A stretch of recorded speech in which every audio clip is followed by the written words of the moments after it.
Hello, this is a sideshow. I'm Theodore Parker, and today is Tuesday, April 8th, 2025.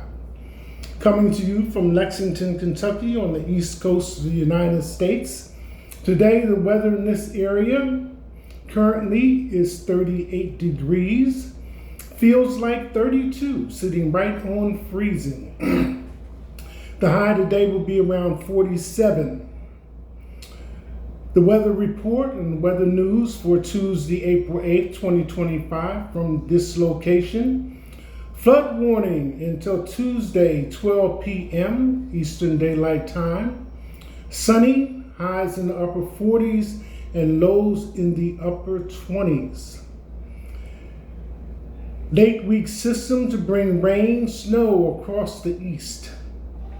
Rain likely Wednesday overnight, 89% chance of that.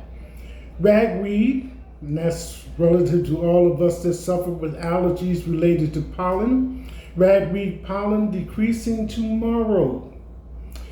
Temperatures noticeably lower than yesterday, down by 11 degrees.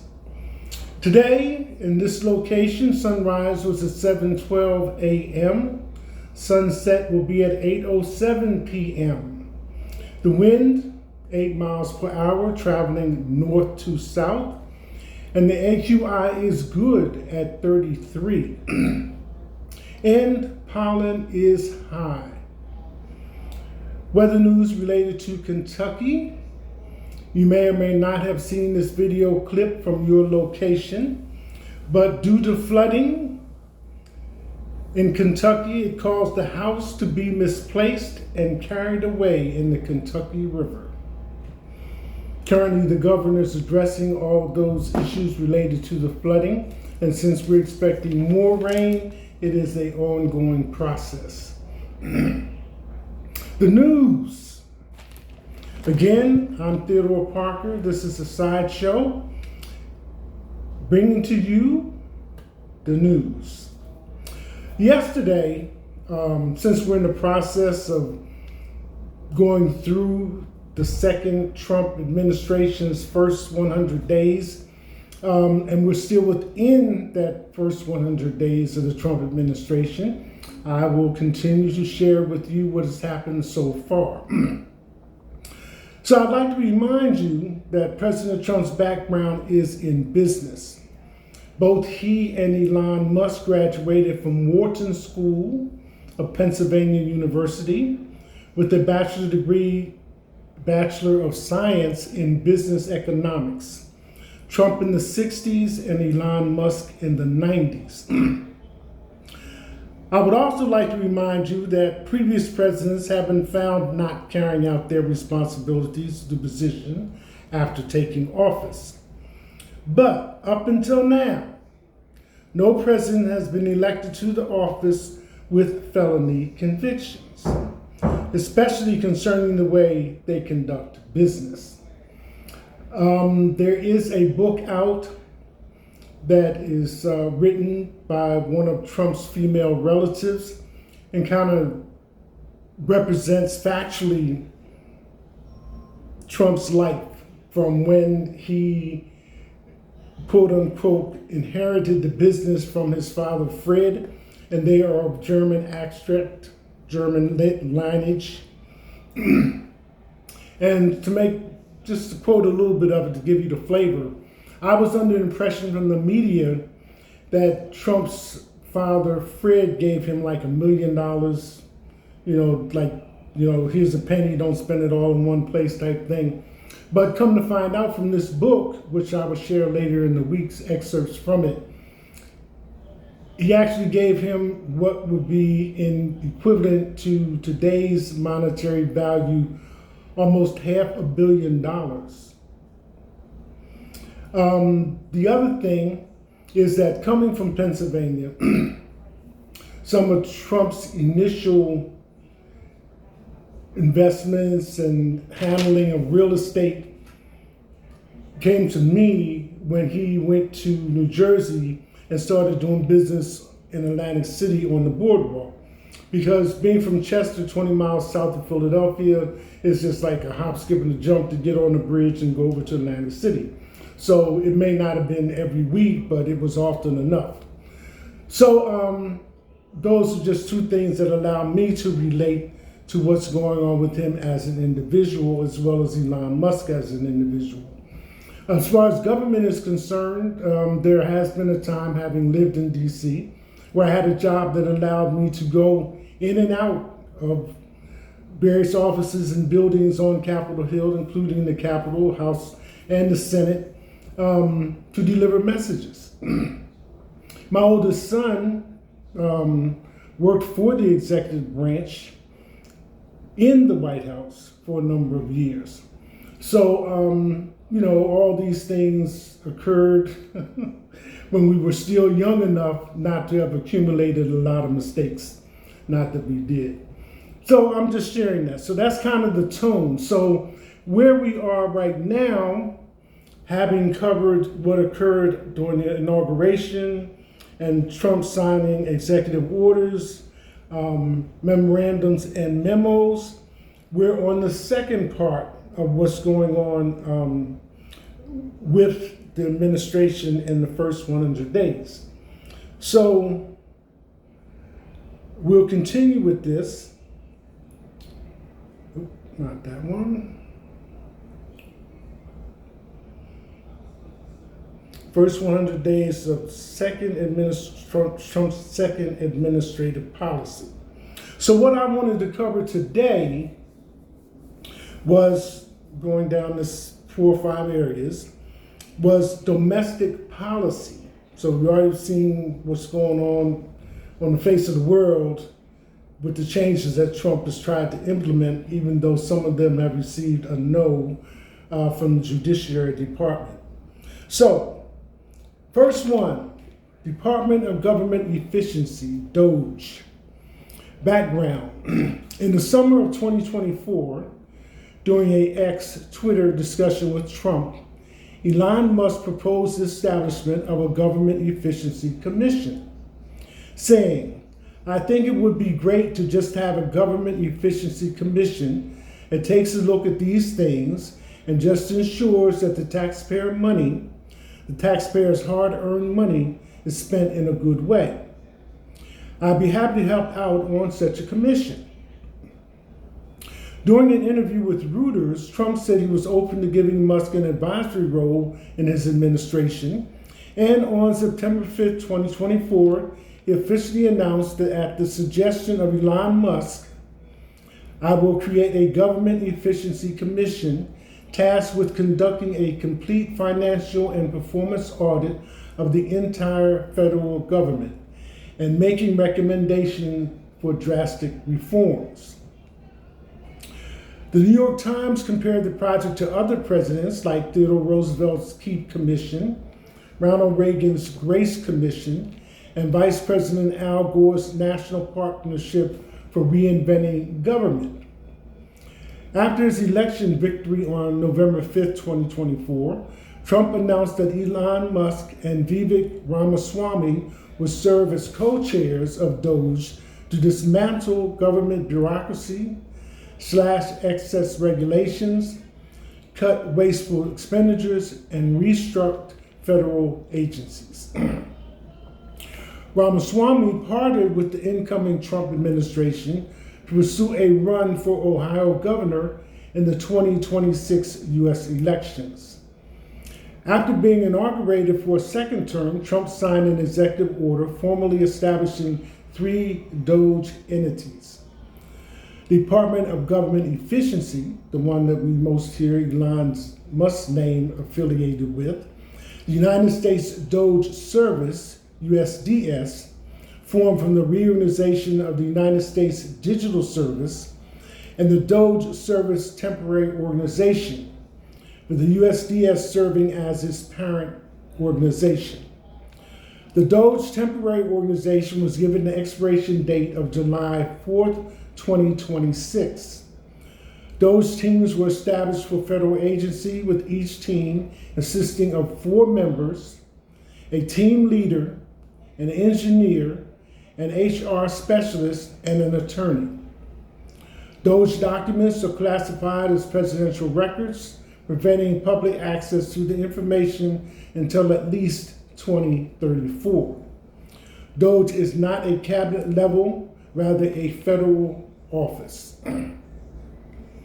Hopefully that clears away some of your lack of information and puts things in order. Next one, immigration policy.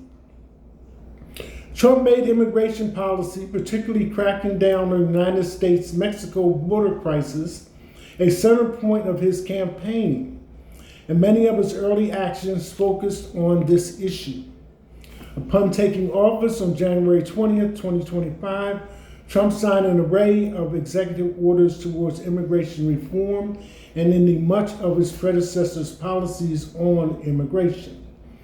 Within minutes of the second Trump presidency, the U.S. Customs and Border Protection shut down the CBP-1 app. Throughout the early days of his presidency, Trump signed executive orders that declared a second national emergency on the southern border, enabling the deployment of armed forces and addressing the fentanyl crisis, the designation of international drug cartels as foreign terrorist organizations, repealing a Biden executive order that created the Family Reunification Task Force, suspending the refugee admissions program for 90 days, ended the CNHV parole program for nationals from Cuba, Haiti, Nicaragua, and Venezuela, and attempting to end birthright citizenship for descendants of illegal immigrants who were born in America. Policies and interventives revived from Trump's first term include Remain in Mexico, construction on the U.S.-Mexico border, and travel bans. On January 22nd, 2025, Trump revoked guidance from 2011 prohibiting illegal migrant arrests in areas such as courthouses, schools, churches, and hospitals, or during funerals and weddings. On March 1st, Trump signed an executive order designating English as the official language of the United States. On March 10, 2025, the Department of Homeland Security rebranded the CBP Customs and Border Patrol 1 app as CBP Home to allow illegal migrants to identify themselves and self-deport. DHS Secretary Kristi Noem announced that migrants who self-deport may have an opportunity to return to the United States legally in the future. March 13, 2025, the Trump administration requested permission from the Supreme Court to allow restrictions on birthright citizenship to partly take effect in several states while its implementation and ongoing legal battles continue. On March 15, 2025, President Trump invoked the Alien Enemies Act of 1798, the first use of such since World War II, in order to ensure the deportations of suspected members of the Venezuelan gang, Tren de Aragua. A federal judge has temporarily blocked deportations under this order, citing concerns about due process. Despite this, the Trump administration still carried out the deportations of 250 suspected gang members to El Salvador, citing security concerns. On January 29, 2025, Trump signed the Laken-Riley Act into law, the first legislation of Trump's second term. Excuse me. The law is named after Laken Riley, a nursing student who was murdered by an illegal alien in 2024. It requires Immigration and Customs Enforcement, ICE, to detain illegal aliens accused or charged with theft-related crimes, and those accused of assaulting a police officer. It also allows states to sue the Department of Homeland Security for harm caused by illegals to citizens and for failure to enforce immigration laws. After signing the Lake and Riley Act into law, Trump signed a presidential memorandum to order the Pentagon and Department of Homeland Security to begin the expansion of the Migrant Operations Center in the Guantanamo Bay Naval Base, separate from the Guantanamo Bay Detention Camp military prison, to house up to 30,000 high-priority illegal migrant detainees. The Operations Center was previously used to temporarily house migrants during prior presidencies. In the days following the announcement, more than 1,000 troops were deployed to Guantanamo to begin the expansion. Between 178 to 256 illegal migrants, many being deported back to their countries, had passed through the base, and only 20 remained on March 6, 2025. By early March 2025, the Trump administration was rethinking the expansion at Guantanamo as major legal, logistical, and financial hurdles had arisen. The space for 30,000 illegal migrants was still under construction, and tents built for detainees did not meet ICE standards for detention. As the mission at Guantanamo was changing, the Pentagon was reportedly considering bringing home some of the over 1,000 troops that were sent for deployment home. On February 26, 2025, Department of Homeland Security Secretary Krispy Noem announced that more than 20,000 illegal migrants were arrested in February, and ICE arrests have skyrocketed 627% compared to the Biden-era arrests, and that border crossings had declined by 90%. Next one, legal immigration. A Trump Gold Card will be a type of residency permit for the United States that allows investors a path to residency and citizenships if they commit at least $5 million to projects in the U.S. A key difference from the EB-5 program, United States' current path for investors to gain residency that the Gold Card intends to replace, is that the Gold Card holders are not liable for U.S. federal income tax on income earned outside the U.S. There are constitutional questions about executive authority for this kind of change to immigration and tax law without express congressional approval. It is unclear what would happen to the U.S. federal tax ability of a Gold Card holder's non-U.S. income if the holder becomes a U.S. citizen. Okay. Mass deportation of illegal immigrants. So this just gives the numbers. This section gives the numbers January 23rd to February 1st. Started out with 538 arrests, and on February 1st, 864, for a total for each of those days of 8,276. Those were arrests. Deportations only have the percentage for February 22nd, 2025, 37,660 deportations. Okay, so the last little section for this part, domestic policies, economic policy.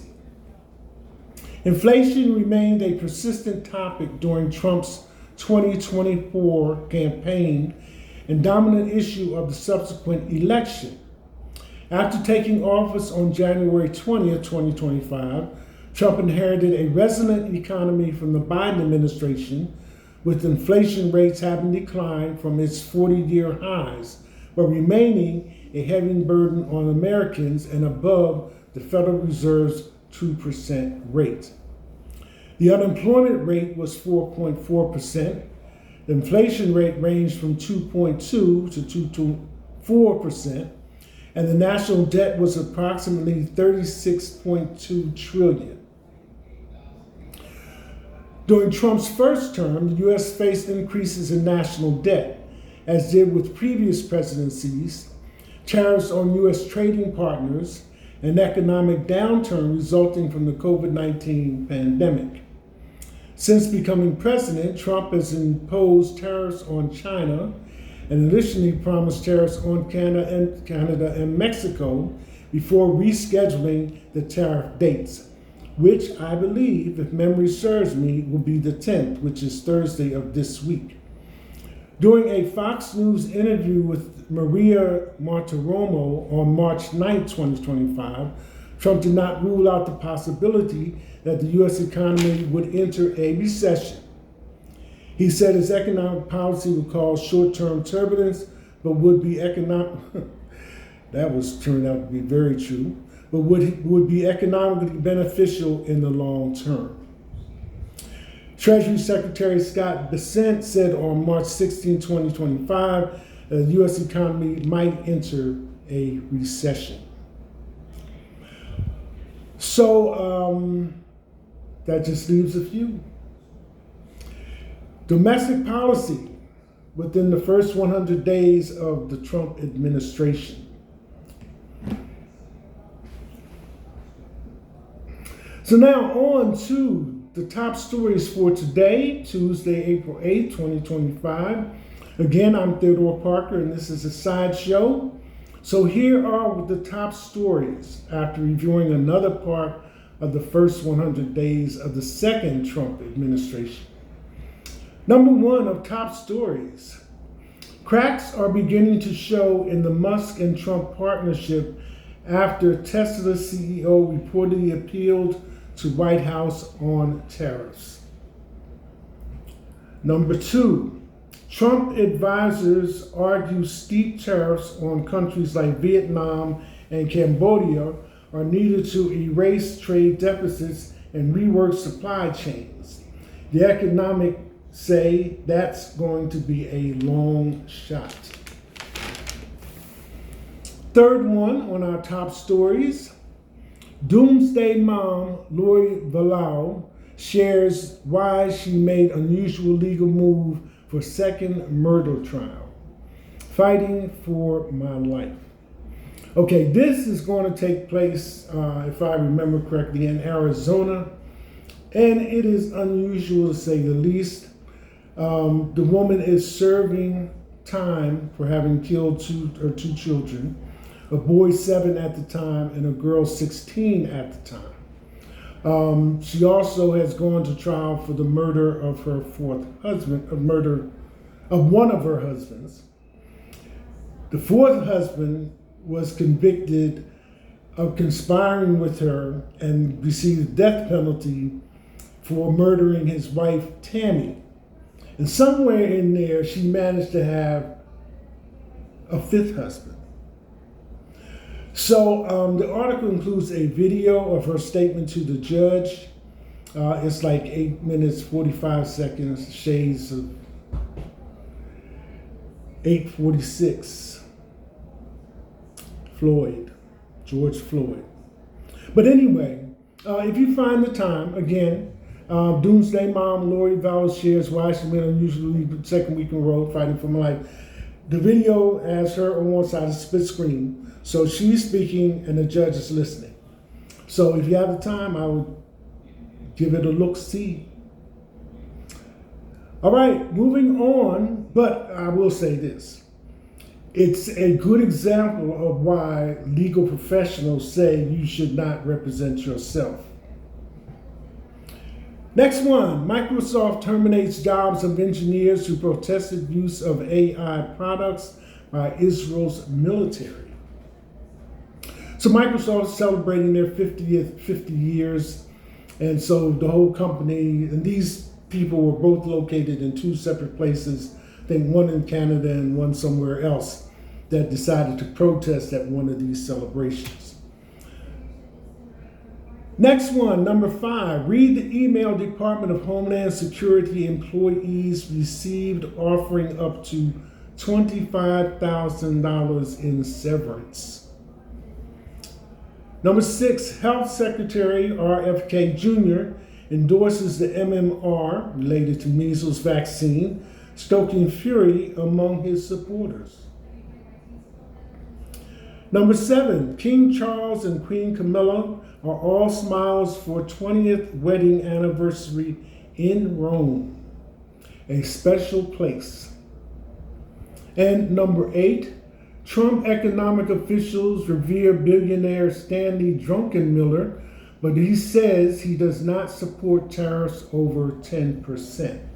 Which reminds me, with all these ups and downs, Warren Buffett, Berkshire, whatever the other name is, Berkshire Bloomberg, I think it is. But anyway, with all these ups and downs in the stock market, Warren Buffett's companies are the only one that are either holding steady or showing gains. Speaks. Next one, Trump acts as senior U.S. military official at NATO. So here, this was a female who had served in combat as helicopter pilot and was currently in that position and received a notice of termination. And number 10, Trump says the U.S. will hold direct talks with Iran as he insists Tehran can't get nuclear weapons. So those are your 10 top stories, including a segment about the first 100 days of the Trump second administration and where we are now. And here's my one to grow on. You know, almost everywhere on the media, you have whatever it is that you're viewing interrupted with commercials or advertising or things of this nature. So I'm scrolling and this advertisement comes up. It's for t-shirts and it's a red t-shirt and it has the image of Jesus Christ on it, you know, with the halo and the arms extended. And over top of it, it says disappointments. And on the bottom, all of you. And it's in white print on a red t-shirt. Disappointments, all of you. Likeness of Jesus Christ. So, that's it. Hashtag.